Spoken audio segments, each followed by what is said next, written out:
ne parlons forcément pas de la même Europe. Et non, nous ne parlons forcément pas de la même Europe. Nous sommes de retour ici, à Bruxelles, la capitale belge et européenne, avec Karima Delli, Katia Landaburu et Jean Quatremer. Et place au régional de l'étape, en partenariat avec les dernières nouvelles d'Alsace. Alors, l'instauration d'une écotaxe en Allemagne a, on va dire, dérouté une partie du trafic routier dans l'est de la France, provoquant congestion et pollution. Le truc, c'est que maintenant, ça passe par Strasbourg. La France, elle n'a toujours pas adopté de mesures similaires. L'Union européenne regarde les voitures passer. Pour résumer, Jacques Fortier, journaliste au DNA. Cela fait plus de 10 ans maintenant que les autoroutes alsaciennes sont surchargées de camions qui traversent parfois l'Europe entière. Pourquoi ? Parce qu'ils évitent la taxe poids lourd que l'Allemagne a instaurée en 2005. Des poids lourds, on en compte maintenant jusqu'à presque 2000 par jour en Alsace, avec des conséquences bien sûr sur la circulation, l'autoroute qui frôle Strasbourg est embouteillée aux heures de pointe, et des conséquences sur la pollution atmosphérique et donc pour la santé. Bientôt d'ailleurs devraient commencer les travaux d'un grand contournement à l'ouest de Strasbourg, un projet très controversé, mais tout le monde le sait qui ne supprimera pas un seul camion en pleine Alsace. Or, il existe une directive européenne, la directive Eurovignette, et elle a justement posé le cadre qui devrait éviter ce genre de problème, qu'une taxe dans un État refoule les camions dans un autre État voisin. La France a transposé cette directive dans son droit interne, mais elle a échoué complètement, on le sait, à installer son écotaxe. Question donc, pourquoi l'Europe n'arrive-t-elle pas du tout à s'imposer sur ce dossier? Et qu'est-ce qui fait que l'Europe des poids lourds est à ce point désorganisée? C'est vrai. Merci beaucoup, Jacques, d'être intervenu. Qu'est-ce que vous en pensez, Karima Delli? Vous présidez, je le rappelle, la commission transport du Parlement européen.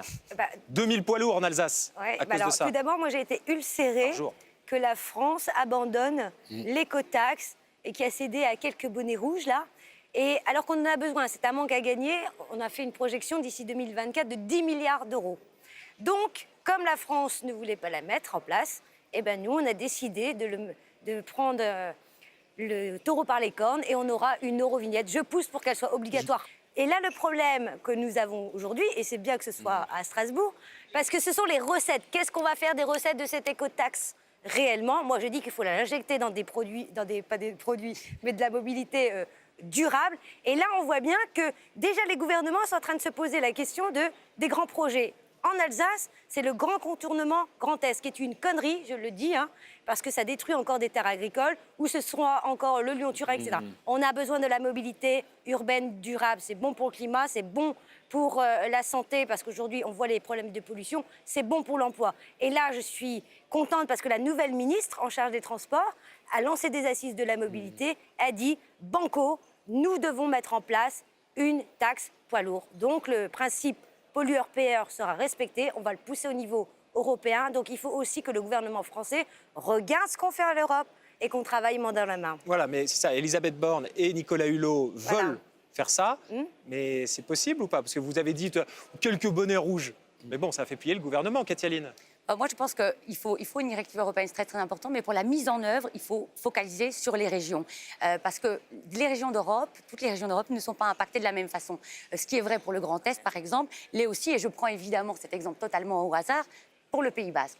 À la frontière basque, 1400 poids lourds qui traversent chaque jour cette frontière. C'est évidemment les citoyens de la région qui payent le prix de cette pollution sonore, de cette pollution atmosphérique. Alors là, ils viennent de faire une expérience, le Guipuscoa, la province du Guipuscoa, en Espagne. Ils ont installé des portiques. Ils vont en installer 3 au total qui seront mises en œuvre à partir de janvier 2018. Et là, il y a des recettes importantes pour la région, 9 millions d'euros par an qui pourront servir à la région, à l'entretien du réseau routier et aussi à permettre à faire en sorte que ce soit le principe du pollueur-payeur, ce qui n'est pas le cas aujourd'hui. Jean, le gouvernement, donc Matignon, la France, Paris, cède face au lobby des poids lourds et des routiers. Oui, pourquoi ça changerait avec les régions? Vous voulez dire le gouvernement de François Hollande et plus précisément Ségolène Royal qui a cédé à ce lobby des régions. On va quand même dire clairement appelons un chat un chat.